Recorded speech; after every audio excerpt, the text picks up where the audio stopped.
Hello, I'm doing well. Thank you. How are you, Peter? Amazing. Thank you very much.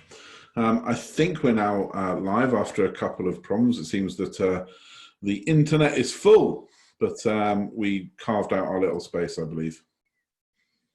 I love that. Welcome, welcome, welcome to Relationship Day. It is. It is Relationship Day. What does Relationship Day mean, Jess? What does relationships mean to us?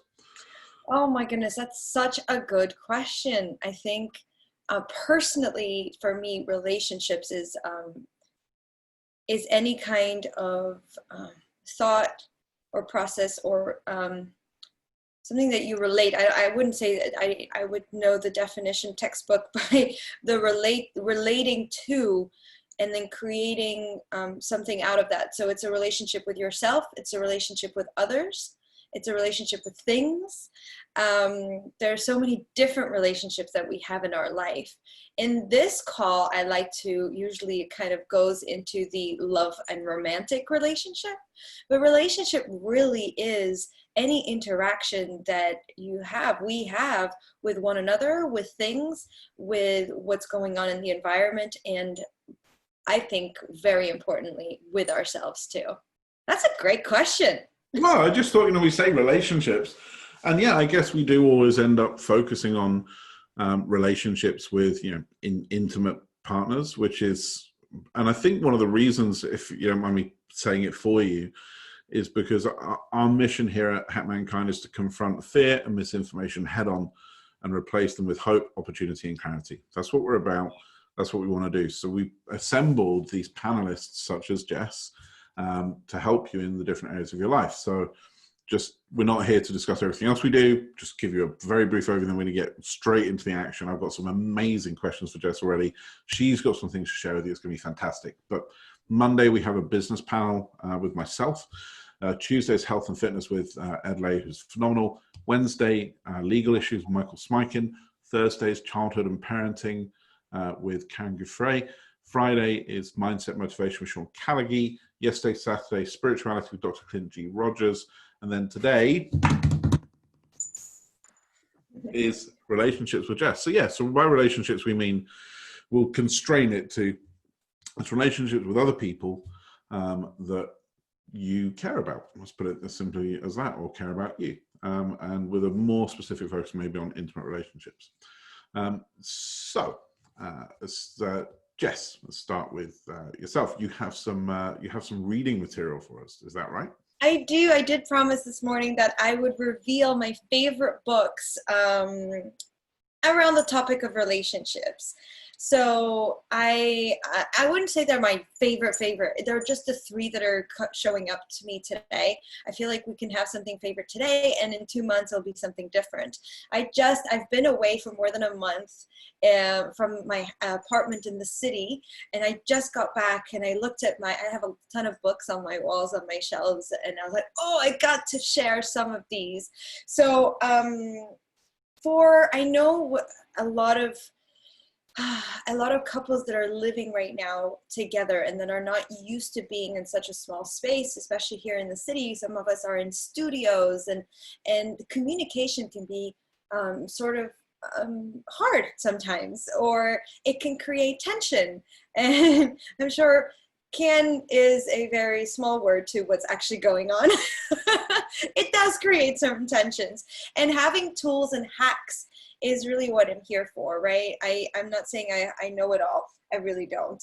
But this book has been an incredible book that was shared with me at a seminar, actually a Tony Robbins seminar, one of the relationship trips in 2015. And the author, Julia, was one of the speakers.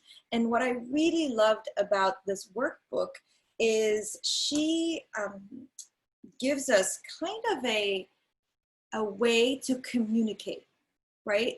I'm a big proponent of somebody, like, you're not going to say the other person's wrong. Nobody's wrong. It's just we have different needs, and we are different, and we have different blueprints of how the world should be. And so how do you communicate your needs without creating even more tension, or even how to not give attention? One of the things that you say, Peter, that I really love is an argument will not be started unless you start it. So somebody can be yelling at you or shouting at you, but if you don't give it back energy, there is no argument, right? And so what I really love, I mean, I'm sure you word it very differently. And was my interpretation of it. And what I really love about this book is they start talking about how to communicate what you need in a process. So first, it's noticing what the emotions in the body is. So if I'm looking at here, understanding our basic emotions. Do I have time to just go through like the top hacks on each book? Yeah, let's put out the top three pieces of value from each book. Let's do it that way. I love it. Okay. So the first, I would say there's only one big one. There are only some basic feelings that we can feel when we are in an argument, right? So I'm trying to find the details. I'll post it on the group. I'll post it below the video. Here it is, actually. Mad, sad, scared, glad, or sexual. Really, that's overall what we will be feeling. So I'm either mad, I'm either sad, I'm either scared, I'm either glad, or I'm either sexual. That's like if you're and you could say, I am feeling this way, right? I am feeling mad. And then the second part of it is you explain what it is that without it being arguable, what is it that is making you feel this way? Instead of saying you are always late, right? Because you're always late could become something like, because I've made the food and I was expecting you to show up at 9 p.m. and you've been talking, Peter, on your webinars all day. And But all right, Jess, I'm gonna take. We're role playing. Yeah. Okay. Good. All right. I should have warned my wife if I was role playing with a beautiful woman on Facebook all day. That's a different thing that she walks into. So let me help our audience here and see if I can synthesize some of what you're saying, and then I'm going to ask you a question which I know people are going to ask me about what you just said. So my first thing that you said is be in touch with yourself. Right. Understand what emotion has been triggered. Is that a good way to put that? 100%, yes. And pick from these 5 ones. Okay. Then my second point that I want to make really apparent for everybody is what Jess just said, and I think I can bring it a little bit shorter than to help you, is there is a difference between these two sentences, and they might sound the same, but they're really not. Sentence 1, I feel mad. Okay. Sentence 2, you are making me mad. Okay, so let's take that in the example of the food and the dinner. I am mad because you are late. I am mad because I had set an expectation that we would eat at 9. Right? These two sentences, they sound the same. I am mad, you are making me mad. But one of those pushes the other person into a confrontation because you are saying you have done something, and that person will then normally, if they're not attuned to a kind of process, they will then either defend themselves or they will attack you on something else. So let's role play it, Jess. Do you want to role play? Yes. Okay, here we go. So I'm late. I'm late in. Let's not do stereotypes. Let's not do sexual stereotypes here. Let's say you're late. I've been cooking. I'm the guy. Let's not reinforce stuff. So you walk in late, and I'm going to role play the bad way first. And I've been webinaring all day. And you've been providing. You've been doing stuff that earns us money, puts a roof over our head. It's all valid stuff. You went out playing golf, and I turn around and say the sentence. I can't believe you're late again. You're making me so angry. I've spent all day doing this, and it's obvious you don't care. How does that make you feel when I say that? Yeah, so then I'll go into defensive, and it's escalating, and it's arguable. So you're reasoning of why you're mad and I'm making you mad is something that I can argue, right? I can argue that. So So give everything you just said. give us an example. How would you come back from that? So you said, you're making me angry. You made me so angry. I spent all day getting this ready, and it's obvious you don't care.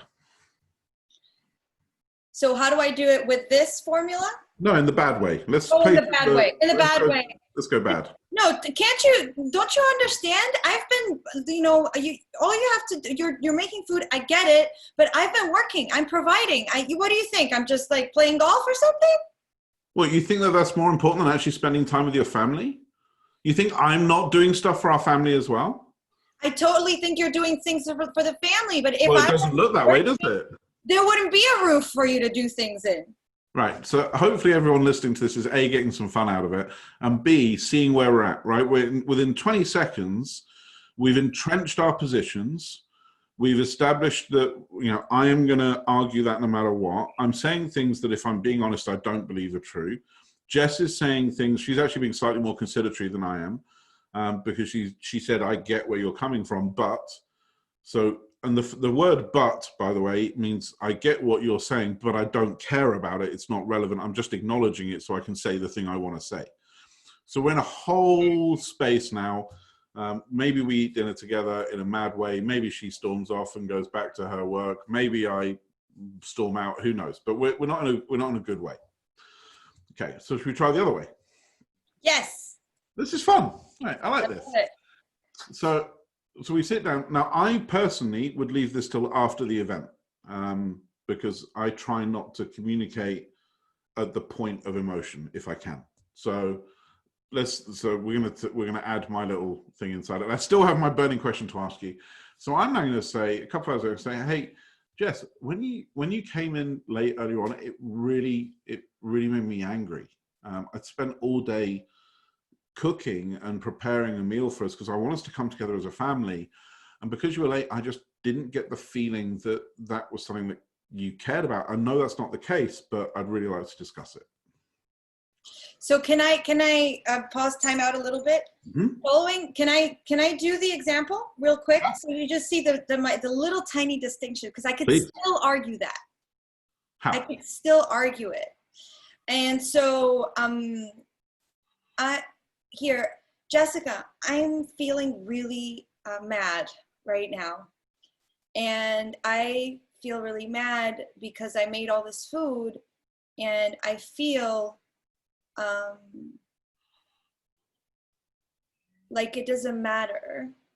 And it makes me feel mad that you said you'd be here at 9 and you're here at 9:20.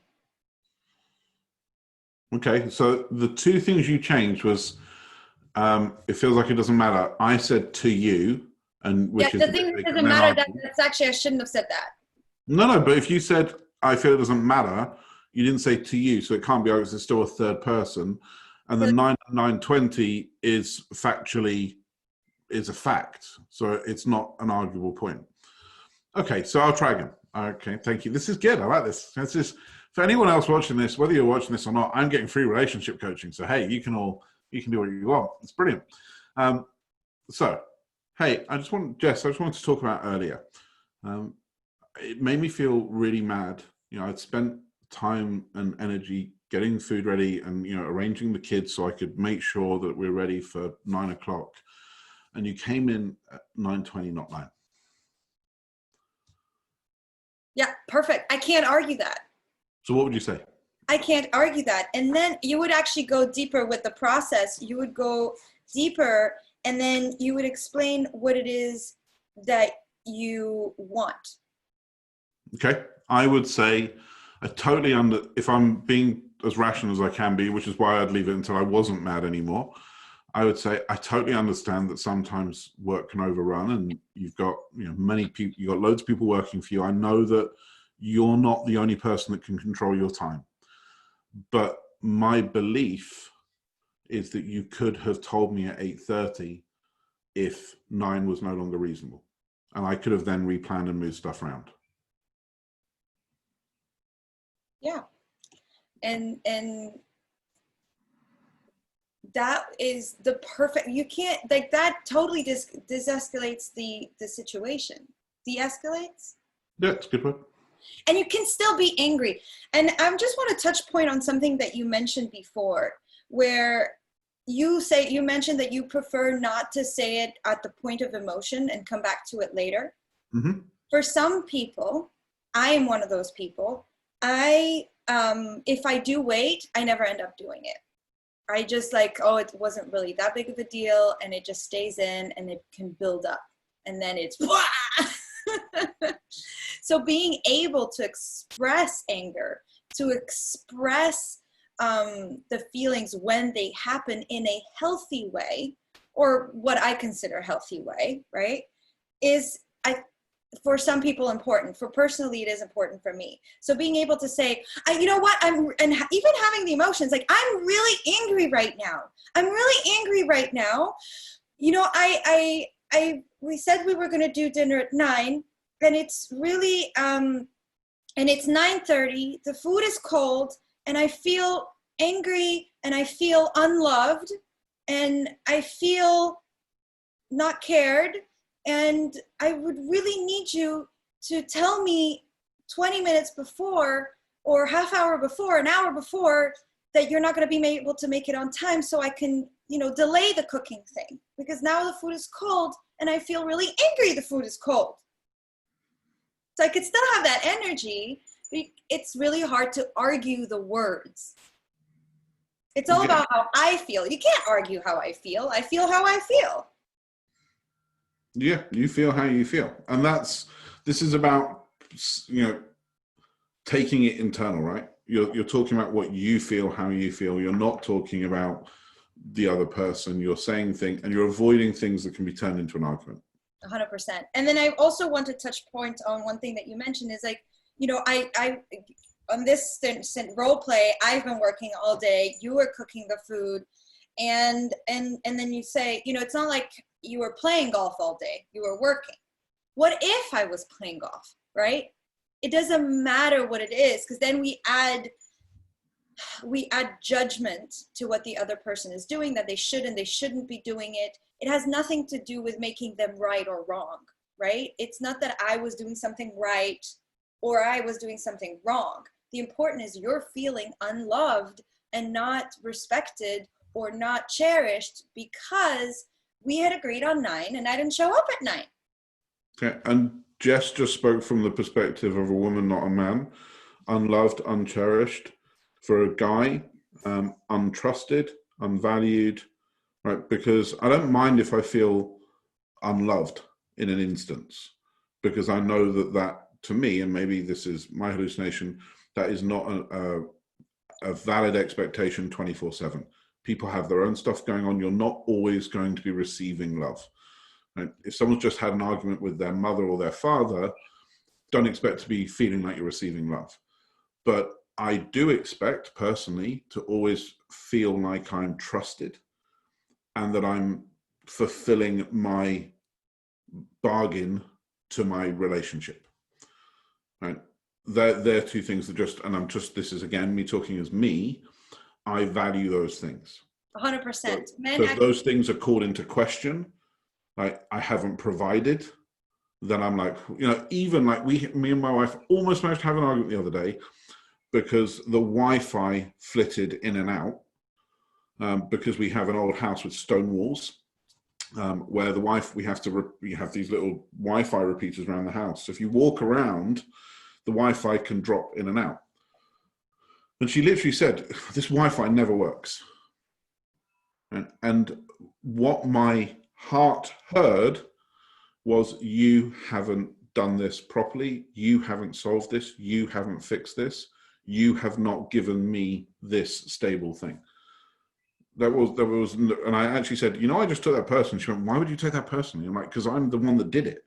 I'm the one. So you just questioned me, and I've now got to go and find out. I'm going to spend thousands of pounds to solve this flitting in and out of the Wi-Fi. I mean, it's literally nothing. It happens like that, and you're back on, and you experience it. But to me, she was critiquing me, and that I think is such a an important thing, and we talked about this in some of our other calls. It's about being really quite not just self-aware, but aware of what's happening with the other person. Because if you see that change on their face, and you can't hide it, especially in an intimate relationship, you just can't hide that, you know, you've had an emotional reaction. You can do it with other people quite well, but your partners, if you've been with them for any length of time, they'll see through it straight away. And if you see it, ask the question, hey, did I just upset you somehow? Was there something there? Again, it's natural that I'm going to end up speaking about my relationship in these a bit. Me and my wife were misfiring all of yesterday. We were just not on the same page. And about some point last night, we're talking about watching a film tonight. She said, "Yeah, you know, that's fine if you still want to schedule that love meeting, that's fine." I'm like, "Okay, what's going on?" And she went, "Yeah, I heard one of these videos you saying about love meetings and da da da." I'm like, No.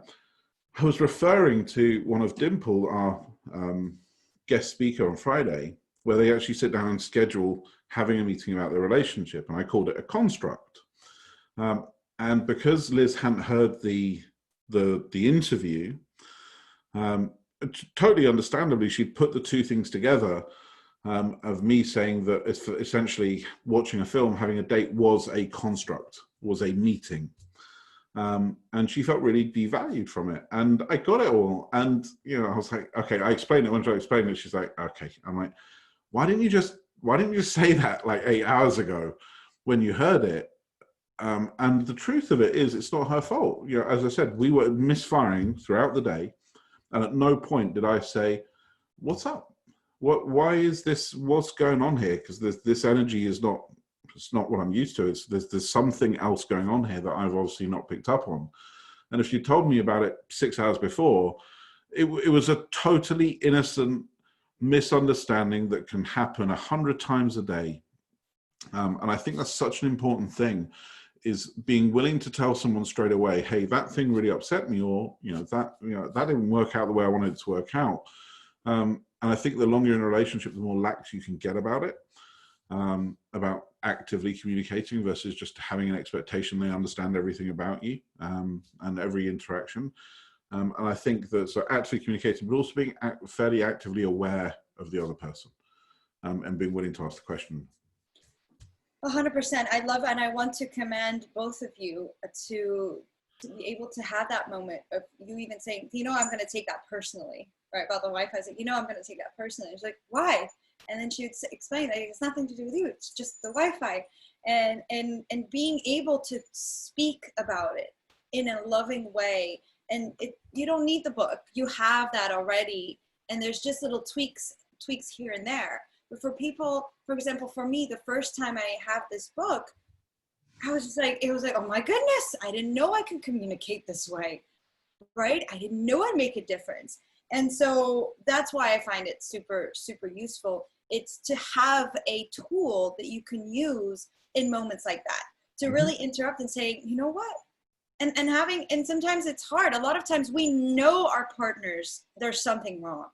We've been misfiring, as you say, all day. Like the tension's just there, and we don't know how to address it. I didn't know before how to address it. And I had to take example from people like you, Peter, who naturally do it, from books, and realize and then practice and say, honey, I feel, right? At that moment, I would have said, I feel sad. I feel sad. I feel there's like a disconnect. I don't feel connected to you. And what I would really love is for us to spend 2-3 minutes right now, or a few minutes, to see how we can get closer. Right? Now it's like using the model from the book. There are so many other ways, and it's so valuable. And you do that so well with your wife. It's so beautiful. And you guys are so incredible. My other ex-relationships would not agree that I do it well, but I think me and my wife met a bit later on in life than some people. So we already had a very good sense of self going into it. And we knew what we wanted. And I think most of it is she's just chipped off the rough edges from me and made me a better person. But my burning question, yes, you can feel sexual in an argument that's like a real argument? Explain this one. Like the others, you said sad, mad, angry. Yeah, all those I got. And then you said glad. I'm like, maybe. So it's also about communicating your needs. Okay, but sexual in an argument. So it doesn't need to be an argument. It can be communicating your needs. Okay, so this is at any point in time you can feel those. Got it. Yes. So those are our main, so they researched what main emotions we're feeling. And it kind of compiles into those, all the emotions compile into those 5. And then so glad is like feeling expanded, warm, flowing, connected. It's a signal we're experiencing well-being, safety, and connection. So it's not necessarily in an argument, right? Okay. It's a way to communicate our needs too. This sounds a little bit S&M, and I didn't want us to go there. I thought we should try and avoid that. I'm glad you brought it up. Yeah. Okay. All right. So we've got... That's one. I'll be a lot faster on the other. You probably won't, because I'll probably interrupt you. But it's, be attuned to what you're feeling, and when you're communicating to somebody else, communicate how it made you feel, not how they made you feel. So you're talking about how you feel, not what they did. And if you need to present evidence, for want of a better word, we're talking about facts, not feelings. Yes, or opinions. Opinions can be arguable, but facts cannot. Okay. All right. What's the next one? I love it. So the next one is attached. So it's kind of leads into this because of our communication styles. So I love this book, Attached. We all have different attachment styles. So this is good for people either in a relationship or not in a relationship. I devoured this book as a single woman. And I keep devouring it as points of references sometimes. These are 2 doctors, a master's and a doctor, and they did research on couples and single people in terms of how we, our attachment styles. I don't know exactly if there's other words, but like how we relate to others in terms of relationship. And they find that there's 3 main common ones. And that is the living with a 6th sense of danger one, which is the anxious attachment style. You have keeping love at arm's length attachment style, which is the avoidant attachment style. And then the 3rd one is getting comfortably close, the secure attachment style. And this book was such an incredible revelation for me. I discovered I was more of an anxious attachment style. So what's an anxious attachment style? Somebody who gets very attached to our own detriment sometimes. And, the way they view it, I feel like a lot of other books and a lot of other material can be a little judgmental. A lot of the things that I share and that I believe is powerful is without judgment. Again, no one is wrong. And they come with such a loving perspective on these attachment styles. So they talk about that, and they talk about how different people interact with different styles. So the second one is the avoidant attachment style, and that's what it is. It's avoidant, right? It's always reminiscing about an ex relationship where, it was 10 times better in our head when really it wasn't. And then having this imaginary relationship, and it's the avoidant style. And then you can be avoidant then to become secure, or you can change as well. Secure attachment style is what you feel, what I would call a very centered attachment style, not much in a suffering state. It's a very loving, easy to get into relationship. At breakups, they have a hard time, but they can move forward a lot easier. And it also talks about like the anxious avoidance style, the trap. A lot of couples, and I've seen that, and it's happened to me, where an anxious attachment style gets together with an avoidant attachment style. And then it talks through, how do you handle that? How can you shift that so that you feel more greater security, more peace, love, and connection when you're in that case. So I really love this book. I really do. Okay. So you So none of the three, I mean, they use quite negative words for the first two, and quite a good word for the third one. So the third one is obviously where you want to shift to if you can, but you can exist in any of the three.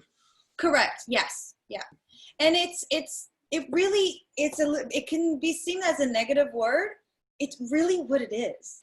The anxious attachments. Oh my goodness. I can remember stories like in myself. I remember like I go on a date and I really like this guy and he's not calling me.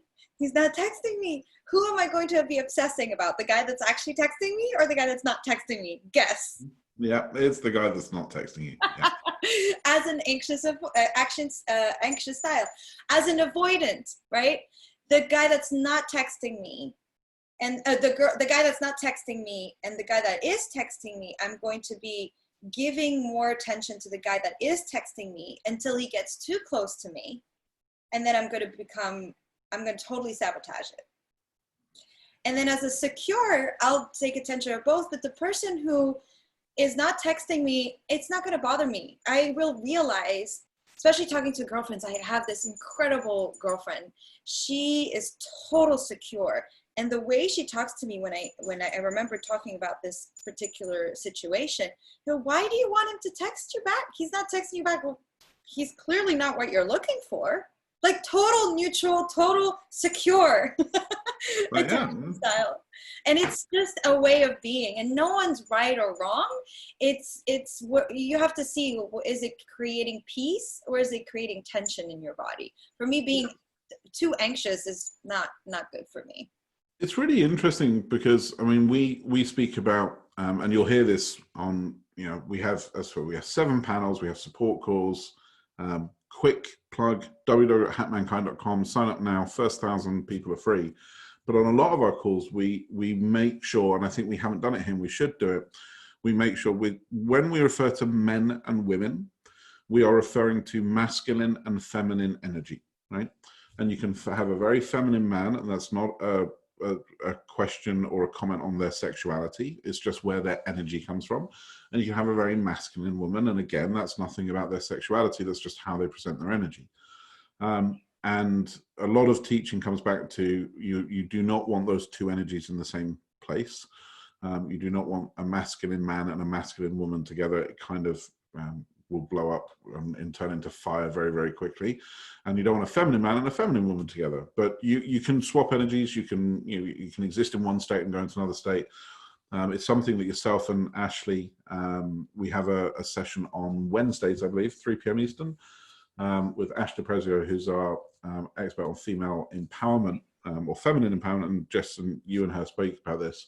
It's something I think women find, and this is very much a sidebar, but women find very hard because they have to go into a fairly masculine space to exist in a corporate world, or they don't have to, but that's a natural tendency. And then they need to then shift that energy when they come home and literally present as someone very, very different. Now, interestingly, as a manager of multiple people, I find that fine-tunes this skill of swapping your energies around, because you need to be able to talk to somebody that works for you and go into a more guiding, supporting, caring mode for some people, and then you can have a conversation 30 minutes later where you need to go into it. No, I need you to do this and this and this, and that's it. Get on with it. And you need to go into a very masculine mode. So you get quite good, if you're a good manager, at swapping your energies around on demand, because you're saying, well, what does this person, because I need this person, or I want this person to be productive, therefore I need to give them what they need from me at that moment in time. So I was curious, my original question was, you referred to 3 modes of attachment. Now, I can remember back to being a kid going to a friend, dude, what are you doing? He's like, I'm going to text her. I'm like, why are you texting her? Leave it a day, right? Guys, we teach other guys to not text, to not call. It's like, don't do that. You've got to keep her on the hook for a little bit to make sure that, she's, because we know she's sitting there doing that. So I don't think many men can naturally, or masculine energy can naturally associate with the anxious and the anxious one. Like the avoidant one, I've seen 100 men do that one of like, yeah, I'm going to keep you, push you away. because I don't want to risk you getting too close. Obviously, both sexes can see the secure. I think the anxious one is more feminine, but I don't know if that's just my hallucination. I've seen both. Yes, it depends on what culture you grew up in. You were just spot on. So when you were telling your friend, "What are you doing? Don't text her," he was being anxious, where he wants to text her every 2 minutes. So his natural way is being the anxious attachment style, which isn't right or wrong, right? It just, and then he got trained. But you can be trained with tips and tricks of like, okay, I text her within 24 hours and then whatever, like those tips. But once you get into the relationship, right? When you get into the relationship, you default to your natural state, and unless you've really worked on it and you're aware on it. So wow. I'm a perfect example of that. During the dating period, I totally secure, even sometimes avoidant, because, you know, I was just, as soon as I became the girlfriend, or as soon as I became like, it's like, oh my God, I have to hold on. And it sounds a little, I'm exaggerating, but the energy is still there. And we no longer have the tips and tricks from our friends on how to be more secure. I've just had a bit of a kind of, I feel quite a profound realization about what you're saying. This is not about relationships. This is about attachments to anything. I was coaching someone on social media the other day, and they were asking me, how often should I post? How long should the thing I post be? Should I do videos? Should I do text? And the way I related it back to the person I was talking to was I literally went, you know, when it was a man, I was like, you know, when you realized you're interested in girls? And he's like, yeah. I'm like, you know, you went through like lines and tricks, and you would like, you know, work out how to slide them a drink or how to put on your coat in a cool way. Or you'd say, here's some money, call your mum and tell you won't be home. But yeah, all that stuff. And he's like, yeah. I'm like, that's the same question you're asking me. And I'm like, you know, when you then graduated from that and you became comfortable with yourself as a man, you lost all of those things, right? All of the little tricks. And you literally just walk up to someone and say, hey, my name is Pete, and I, you know, saw you from across the bar, and can I buy you a drink? Right? You lose all of your game, right? And you just become yourself, and it's a lot more successful. Now, do you still look at what you did and how you did it and correct it and finesse it a bit so that you're more successful? Of course you do. But you become confident in your capability. And I was saying social media is exactly the same. Right? Everybody that's obsessing, and this is obviously not our business panel, everyone that's obsessing on how often should I post, when should I post, should I do this, should I do that, is missing the point. Social media is just a reflection of you. Just be you. Do you want to post 5 times a day? We'll post 5 times a day. Do you want to post once a day? Post once a day. Do you want to post text or audio or video? We'll do whatever it is you want to do. And I think my realization as you've been speaking it through is the attachments they refer to. Yes, this is in the context of relationships. But if you then phrase it back to me in a different way of just your attachment to anything, then I can understand all three. Because I've seen me do all three. You know, if I'm not comfortable with something, I might not do it that day, or I might not call that person. You know, I have so you have an attachment. So, for example, to confrontation. Like Michael Smykin, our legal panelist, has a very healthy ability and is secure in his ability to confront people because he's a lawyer, right? A very, very good lawyer. He does it all the time. He confronts people all the time. So he's very, very secure at it. Whereas somebody else that isn't secure in it would defer it. Now, earlier on, and I think you actually have, you know, exposed your colors earlier in this conversation, you said, I can't delay talking about it and talk about it later because I won't do it, which is swapping from anxious to avoidant. Whereas me saying I'm happy to delay that conversation for 2 hours is saying I'm secure enough in it. I can have that conversation without the emotional push that you need to be angry to say I'm angry. I can say I'm angry 2 hours later because I found I'm just more successful at it, because if I'm say when I'm angry, I just blow up. But so yeah, I just think maybe it's fascinating. Maybe that would help people. I'm just trying to help anybody that hears this certainly from a masculine perspective, go, I don't get that, and I don't get that. I don't I understand it. love that. I love how you're relating to that. And I feel like even from a masculine or feminine energy, reading this book is very valuable because you can start understanding why other people do what they do. Mm-hmm. and understand your partner better, because sometimes for secure, do well with both anxious and avoidant attachment style. For an anxious attachment style to be with somebody who's a secured style is the best, because you can go off and they'll just be super grounded and they'll be like, I love you, it's okay, I'm not gonna leave, you're safe. And they tone it down. And that's why the anxious and avoidant they're super polarized. You're talking about feminine and masculine energy, and how if you've got both masculine or both feminine, even whether it's a straight or gay couple, whatever it is, it's like, you need the polarization, and you have this polarization with anxious and avoidant style, but it does not create fulfillment. It creates a lot of clashes, and it can create a lot of pain if we don't understand what it is, right? We don't understand what it is. So I find it super valuable. Yeah. And I think maybe I haven't read it and I'm going to, I think probably everybody has a kind of natural state that they come back to as well. Because one of the, again, I apologize to my wife. I know that I don't have your permission to share this, and I don't think I'm saying anything untoward. One of the points where I have traditionally been more avoidant is when things are going wrong in my career, or not going according to plan. And I will pull away because in my head, I'm kind of at war. And it's not a purpose. I didn't know I did it until my wife pointed it out. And when she pointed it out, I'm like, yeah, you're absolutely right. And it got infinitely worse when we had kids because I didn't pull away from them. I would still wrap them up, still throw them. I could totally turn off all my work stresses around my kids because they're my kids. I've got to step up for them, and I've got to shake off whatever it is that's going on in my life and still be able to bounce them on my knee or tickle them or play with them, even if everything's going totally wrong. But then when my wife would say, are you okay? I go, yeah, fine. And I would just walk away. And it wasn't anything, it was because I didn't have the capacity and I didn't want to burden her with it. There was nothing to talk about. I knew what needed to be done. There was no help. And this is a very masculine view. I didn't need any help.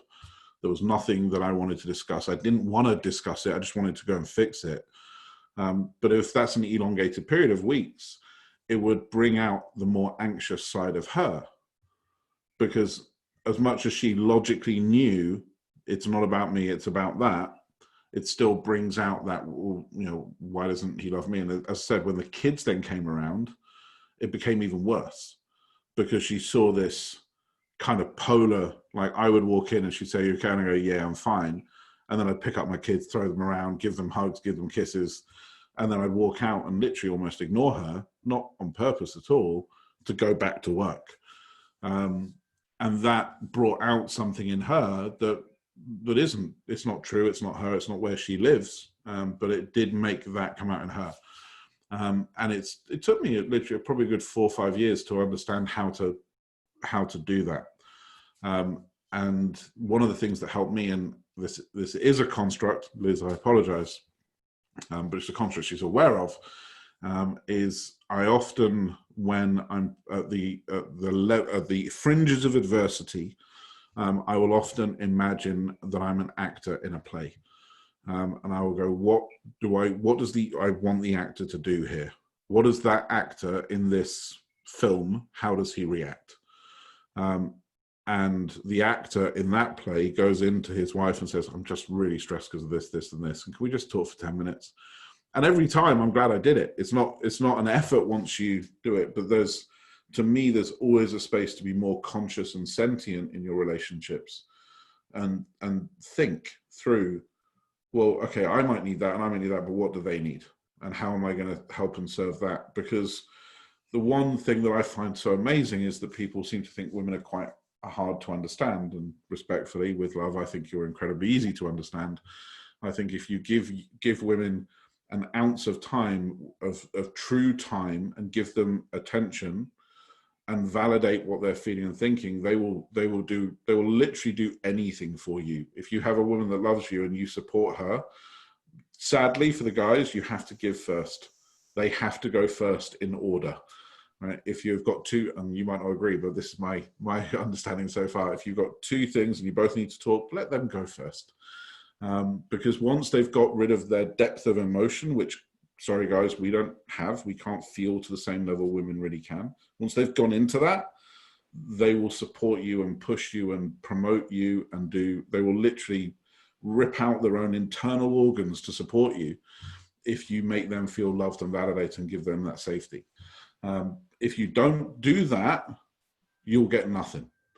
It's like looking at a wall and going, what's going on? So yeah, I found that being that, it's a lot of talking, but the anxious, avoidant and secure make a lot of sense when you look back through instances, you go, yeah, okay, I do understand that. I do get that. I love that. Thank you so much for sharing. It's so beautiful. It really touched my heart. And it really relates back to our mission here at Hack Mankind to help you, especially during this time, this new normal. And during quarantine, I feel like a lot of feminine energies, I will say woman for the sake of it, are feeling because right now a lot of people have unemployment. A lot of men are used to leaving the cave to go hunt, and now they're stuck in the cave. As gatherers, as the feminine energy, we're naturally biochemically more comfortable staying inside the cave for a few days, right? We need to go gather, go shopping. We talked about that in another call, but so they might shut down because the masculine energy will share when they think we can solve something. And right now we can't.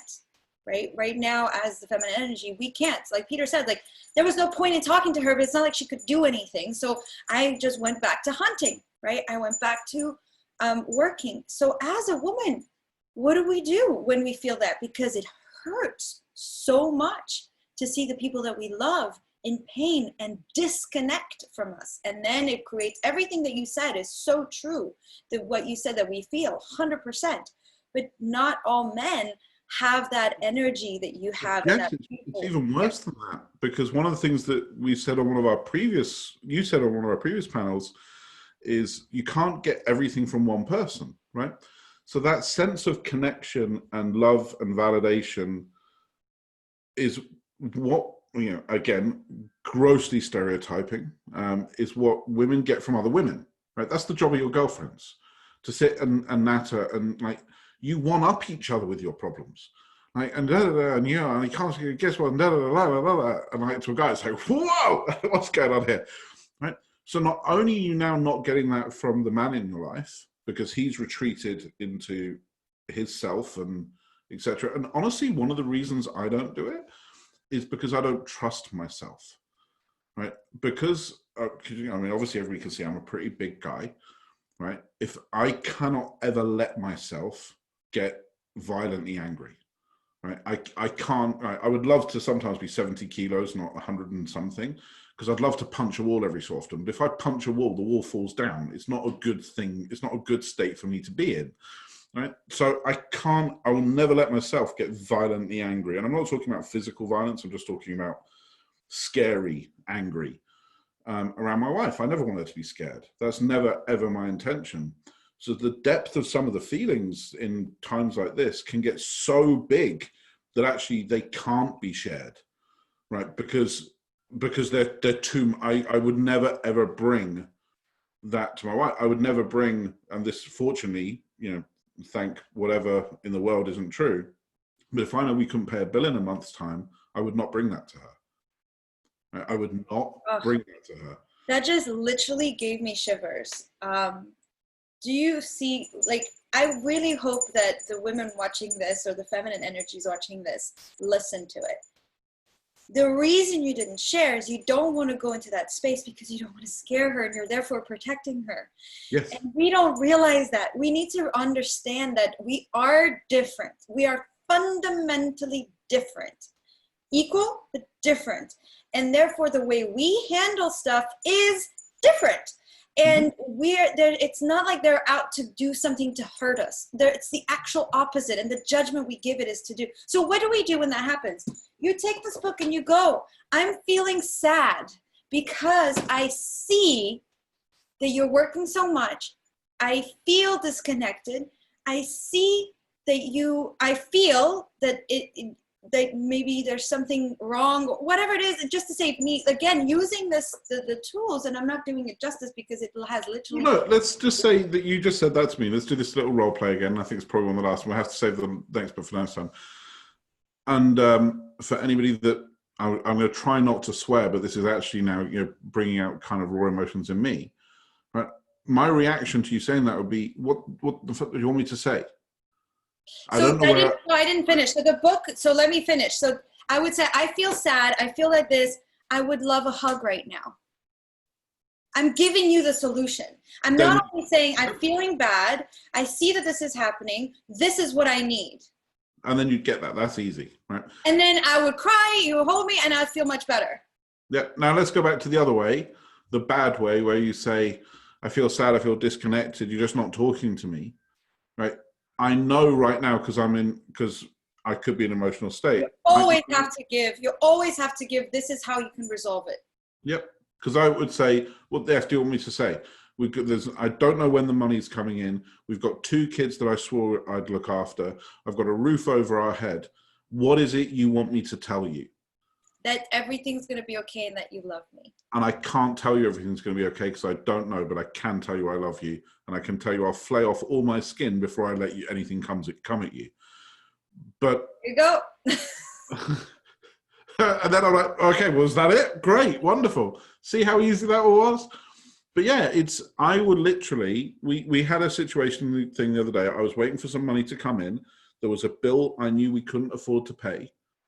And Liz only found out 30 minutes when I managed to transfer the money. And the only reason she found out was because I was late to dinner. And she said, are you still coming for 6? And I responded emotionally and went, I'm just trying to, and I used it as a weapon, which is such a bad idea to anybody that does it. If you do something from love, never weaponize love, never make love a weapon. If you do something good, don't use it as in your face. It's not cool. It's a dick move, right? But that's the only reason she found it. She's like, we couldn't afford it. I'm like, yeah, so why didn't you tell me? I'm like, exactly this. What? Why would I tell you? There was nothing you could do, and I didn't want you to worry, so I'll take it on me. And she's like, you didn't want me to worry? You didn't think I was worried? You know what I mean? Talking to me. I'm imagining something far worse than the mortgage. I'm like, what are you imagining worse than the mortgage? And away you go on this. I was like, you thought that? Wow. No, none of that. I just couldn't afford to pay a bill. Yes, and oh, men, please, just listen. You thought that? We tell ourselves stories that you just have no idea. We're very creative. And we go places. And really, all we want to know is that we are loved, that you will, for whatever reason, you will protect us, you will provide, and you will be there for us. So I thank you so much, Peter. I want to acknowledge, I know you don't like going and talking about this, especially in public and all of this, and in respect to your wife and your relationship. I thank you so much, because I think I feel it has been so deeply useful to share that, because it's so relatable, and the examples that you shared are so raw and so real to so many of us, and you're such an incredible example. And thank you. Yeah, but let's and as Dimple said on the interview on Friday, they're arguing more, right? It's happening, and it's okay, right? It's okay. Just return to your core, and return to the person. Don't just shy away from it. But I'd love to end with a quote before we end. Just letting you know. Is that okay? Absolutely. Well, I'm going to do the final wrap up, and then you're going to do the final wrap up. Okay. I love that phrase. It's a Sean Callaghan phrase. Final. So final wrap up. In order of importance, I think. I've just set myself up to fail, because if I forget one, then it's all going to look wrong. first thing that's most important, if you're a first-time responder and you've watched this either live or you watch it in on a replay, thank you for everything you're doing. From everybody at Hack Mankind, we appreciate what you're willing to do for us and our families and our communities. So doctors, nurses, teachers, EMTs, police officers and firefighters will have access to everything we do for life for free, just as our way of saying thank you, number one. Number two, we hit 10,000 followers this morning. So 10,000 people, which is absolutely amazing. Thank you so much for everything, for your support. Your shares, your likes are what make this all possible. Third of all, sorry for talking more than I wanted to on this panel, but I think some of those examples really help people resonate. Fourth, to my wife, I apologize for anything I said that you would rather I hadn't said. I love you very much. And fifth, www.hackmankind.com. Please go, please sign up. First 1,000 people are free. I'm not going to give away the exact number of where we are, but I can tell you I'm now counting how many we have left, not how many we've given out. We've got some amazing things coming down the pipe. We've got our members area is going to be opening up soon with communities and masterminds and all sorts of amazing stuff. We start tomorrow with a new weekly challenges and a theme for each week, which is going to be really fun to see what we do with that. And the Facebook group opened up today, so I'd like everyone to join that. And then my last thing would be to say, Jess, you are amazing and you are a light, and light can shine in darkness. Thank you. Thank you so much, Peter. This was such a wonderful call and in such depth. And so just to wrap up, I'd love to take, Byron Katie is one of my mentors, I would say, or somebody that I really love and appreciate in her teachings. And she's got this little book. And so I've decided that on my calls, I'll just grab one of these quotes from her. And so this is the one. I just opened a random page. We are love. And there's nothing we can do about that. Love is our nature. It's what we are without our stories. So just wrapping that up. Thank you so much. Thank you for being here, and we'll see you on the next video.